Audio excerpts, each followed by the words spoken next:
కాంగ్రెస్ సర్కారు మోసం నిరుద్యోగ యువత రగిలిపోతోంది. ఇచ్చిన హామీలు అమలు చేయని మోసంపై మండిపడుతున్నారు నిరుద్యోగులు. జాబ్ క్యాలెండర్ ఎక్కడా? ఏటా 2 లక్షల ఉద్యోగాలు ఏవి? నెల నెలా నిరుద్యోగ భృతి ఎందుకివ్వరు అని ప్రశ్నిస్తున్నారు. గత 2 ఏళ్లుగా విడతల వారీగా ఆందోళనలు చేపడుతూ వస్తున్న నిరుద్యోగులు మహాధర్నాకు పిలుపునిచ్చారు. హైదరాబాద్ ఇందిరా పార్కు వద్ద నిరుద్యోగ కవాతుకు సిద్ధమవుతున్నారు.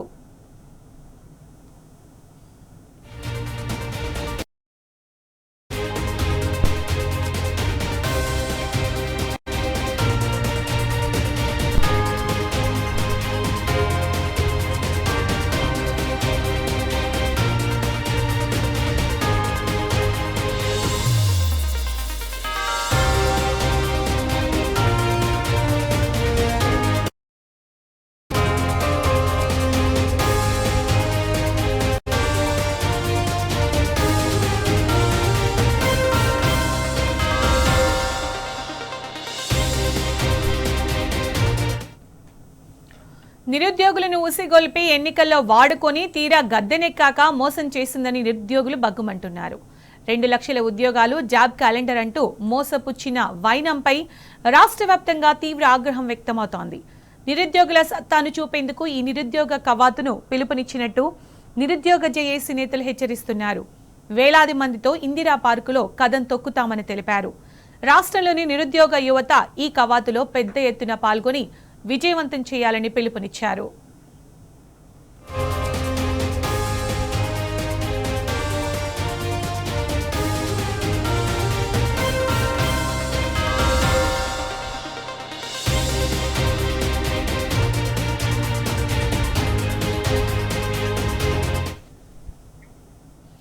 కాంగ్రెస్ సర్కార్ మోసం నిరుద్యోగ యువత రగిలిపోతోంది. ఇచ్చిన హామీలు అమలు చేయని మోసంపై మండిపడుతున్నారు నిరుద్యోగులు. దీనికి సంబంధించిన పూర్తి సమాచారం మా ప్రతినిధి యాసర్ అందిస్తారు. యాసర్, నిరుద్యోగులు విడతల వారీగా ఇన్నాళ్లు ధర్నా చేస్తూ వచ్చారు. ఈసారి మహాధర్నాకు పిలుపునిచ్చారు. కాంగ్రెస్ మోసానికి సంబంధించి అప్డేట్స్ ఏంటి? దీనికి సంబంధించి ఏదైతే కాంగ్రెస్ సర్కారు మోసంపై నిరుద్యోగ యువత అయితే రగిలిపోతున్న పరిస్థితి ఉంది. ప్రస్తుతం కాంగ్రెస్ పార్టీ ఏదైతే ఎన్నికలకు ముందు 2 లక్షల ఉద్యోగాలు ఇస్తామని హామీ ఇచ్చింది, ఆ హామీ విస్మరించి నిరుద్యోగులు నిండముచ్చిందని ప్రధానంగా అయితే నిరుద్యోగులు ఆరోపిస్తున్నారు. ఏదైతే జాబ్ క్యాలెండర్ ఎక్కడ, ఏటా 2 లక్షల ఉద్యోగాలు ఏవి, నెల నెల నిరుద్యోగులకు భృతి ఎందుకు ఇవ్వరని ప్రధానంగా నిరుద్యోగులు ప్రశ్నిస్తున్నారు. గత 2 ఏళ్లుగా విడతల వారీగా ఆందోళనలు చేపడుతూ వస్తున్న నిరుద్యోగులు ఇవాళ ఇందిరా పార్క్ అంటే ధర్నా చౌక్ వేదికగా మహాధర్నాకు పిలుపునిచ్చారు. మహాధర్మ నేపథ్యంలో మరి కాసేపట్లో ఇందిరా పార్క్ వేదికగా మహాధర్నా అనేది ప్రారంభం కానుంది. ఏదైతే కాంగ్రెస్ సర్కార్ నిరుద్యోగులు ఉసిగొల్పి ఎన్నికల్లో వాడుకొని తీరా గద్దెనెక్కాక అదే నిరుద్యోగులను మోసం చేసిందని వారు ప్రధానంగా నిరుద్యోగులు అయితే భగ్గుమంటున్న పరిస్థితి ఉంది. 2 లక్షల ఉద్యోగాలు, జాబ్ క్యాలెండర్ అంటూ మోసం ఇచ్చిన కాంగ్రెస్ పార్టీ ఇప్పటికే నిరుద్యోగులు పట్టించుకోవడం లేదని అటు రాష్ట్ర వ్యాప్తంగా ఉన్న నిరుద్యోగులు తీవ్ర ఆగ్రహం వ్యక్తం చేస్తున్న పరిస్థితి మనకు ప్రధానంగా కనిపిస్తుంది. కాంగ్రెస్ తీరుకు నిరసనగా ఇవాళ నిరుద్యోగుల జేఏసీ ఆధ్వర్యంలో పెద్ద ఎత్తున మహాధర్నాకు నిరుద్యోగ జేఏసీ పిలుపునిచ్చారు. ఏదైతే చిక్కడపల్లి నుంచి ప్రధానంగా మా ధర్నా చౌక్ వరకు కవాతు నిర్వహిస్తామని నిరుద్యోగులు 15 రోజుల ముందే కోరిన పోలీసులు మాత్రం అనుమతి నిరాకరించారు. కేవలం మహాధర్నాకి అనుమతి ఇచ్చినట్లు ప్రధానంగా తెలుస్తుంది.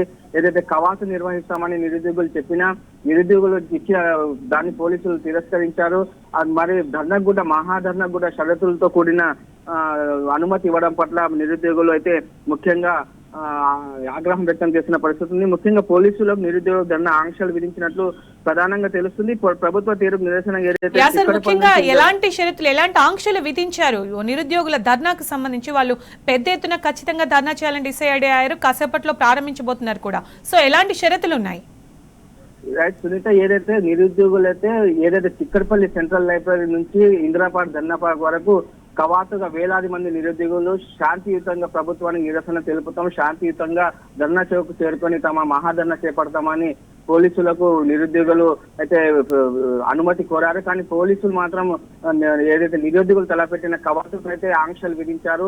కవాతుకు ఎలాంటి పర్మిషన్ లేదు. కేవలం ధర్నా చౌక్ లో కేవలం 2-3 గంటలు మాత్రమే ధర్నాకు అయితే అనుమతి ఇచ్చినట్లు తెలుస్తుంది. అటు పోలీసులు ఇచ్చిన అనుమతిపై నిరుద్యోగులు అయితే ఆగ్రహం వ్యక్తం చేస్తున్నారు.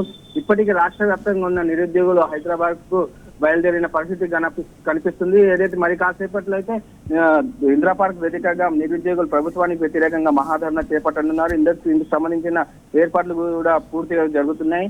ఇప్పటికే విద్యార్థులు చిక్కడపల్లి లైబ్రరీ పెద్ద ఎత్తున చేరుకున్న పరిస్థితి ఉంది Sunitha. Right yes sir, thank you.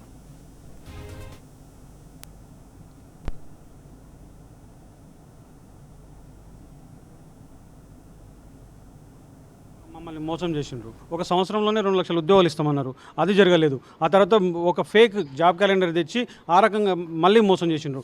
ఆ తర్వాత జియో 29 తెచ్చి మా ఈపులలో కొట్టి మమ్మల్ని గ్రూప్ 1 ఉద్యోగాలకు దూరం చేసిండ్రు. ఆ తర్వాత జియో 46 తెచ్చి కానిస్టేబుల్ ఉద్యోగాలకు అందరికి కూడా దూరం చేసిండ్రు. ఇట్లా గ్రూప్ 1 అంటే పై స్థాయిలో ఉన్న ఉద్యోగాలకు దూరం చేసి కింది స్థాయిలో ఉన్న ఉద్యోగాలకు దూరం చేసిండ్రు. త్వరలో అంటూ సంవత్సరం నుంచి మోసమే, అది కూడా ఒక మోసమే. 100 సార్లు 1000 సార్లు త్వరలో అన్నారు. ఈ మోసాలకు వ్యతిరేకంగానే నిరుద్యోగ కవాతు నిర్వహిస్తున్నాం. ఈ మోసాలకు వ్యతిరేకంగానే నిరుద్యోగ మహాధరణ నిర్వహిస్తున్నాం. ఈ నిరుద్యోగ మహాధరణ ద్వారానే ప్రభుత్వానికి కనువిప్పు కలగజేస్తాం. ప్రతి నిరుద్యోగి మేము కవాతుకు వస్తాం, మాతో పాటు 3 తీసుకొస్తాం. కడుపు కాలిన ప్రతి నిరుద్యోగస్తుడు మీరు కనుక నిరసన తెలిపే హక్కుని కూడా హరిస్తే రేపు జరగబోయే పరిణామాలకంతా కూడా కాంగ్రెస్ ప్రభుత్వమే బాధ్యత వహించాల్సి ఉంటుంది. ఇంకా 2 ఏళ్ళైనా 3 ఏళ్ళైనా ప్రభుత్వం నోటిఫికేషన్ ఇచ్చే పరిస్థితి లేదు. ఇప్పుడు చూసుకుంటే శ్రీధర్ బాబు గారు మేనిఫెస్టో చైర్మన్ రాసి ఏడాదికి 2000 ఉద్యోగాలు ఉన్నాయని చెప్పి ఆయన రాసి పెట్టినటువంటి మేనిఫెస్టో అది. ఆయన పెట్టినటువంటి వ్యక్తి అసెంబ్లీలో శాసన మండలిలో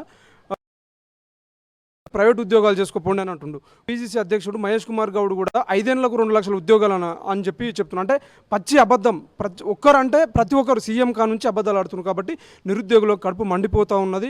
అనవసరంగా మేము గెలిపించినటువంటి ప్రభుత్వం మమ్మల్ని నిరుద్యోగులని అరిగోసా పెడతా ఉన్నది. ఇప్పటికే 8 మంది నిరుద్యోగులు చనిపోయారు. ఒక్కరు కూడా స్పందించినటువంటి పరిస్థితి ఉంది. ఈరోజు నిరుద్యోగుల ఇష్యూ అయితే రేవంత్ రెడ్డి గారికి ఏదన్నా ఒకటి డైవర్షన్ పాలిటిక్స్. మొన్న చూడండి, నిరుద్యోగులు రోడ్ల మీదకి వచ్చి ధర్నాలు చేస్తే ఆయన కృష్ణా జిల్లాలో తీసుకొచ్చి అసెంబ్లీ సమావేశాల్లో మా గురించి చర్చ చేస్తాడేమని మేము ఆశిస్తే కృష్ణా జిల్లాలు తీసుకొచ్చిండు. గతం లోపల కాళేశ్వరం అంటే ఏ ఇష్యూ వస్తున్నట్టు దాన్ని డైవర్షన్ చేయడానికి ఆయన ఏదన్నా ఒక ఇష్యూ తీసుకొస్తున్నాడు. నిరుద్యోగులకు కడుపు మండిపోతూ ఉన్నది. 100% నిరుద్యోగ కవాతు కానీ మహాధరణ కానీ నిరుద్యోగులందరూ కూడా పోలీసులు ఎన్ని నిర్బంధాలు పెట్టినా కానీ కూడా నిరుద్యోగులు రోడ్ల మీదకి వస్తారు. జిల్లాల వారీగా అలాగే గ్రామాల్లో ఉండే నిరుద్యోగులందరికీ ఒక విజ్ఞప్తి ఏంటంటే, మనకి నిరుద్యోగ కవాతు అలాగే మహాధరణ నిర్వహించబడుతుంది. అలాగే ఈ మహాధరణ, ఈ కవాతు అనేది చరిత్రలో నిలిచిపోయే విధంగా ఉండాలని చెప్పేసి నేను నిరుద్యోగులందరికీ విజ్ఞప్తి చేస్తున్నా. వేదిక మీకోసం సిద్ధంగా ఉంది. మీరొచ్చి దాన్ని విజయవంతం చేయడమే ఆలస్యం. ప్రతి జిల్లా నుంచి కూడా నిరుద్యోగులందరూ కదిలి వచ్చి మహాధర్నాన్ని విజయవంతం చేయాలని నేను కోరుతున్నా. అలాగే చిక్కడపల్లి లైబ్రరీ నుంచి నిరుద్యోగ కవాతు ర్యాలీగా నిర్వహించబడుతుంది.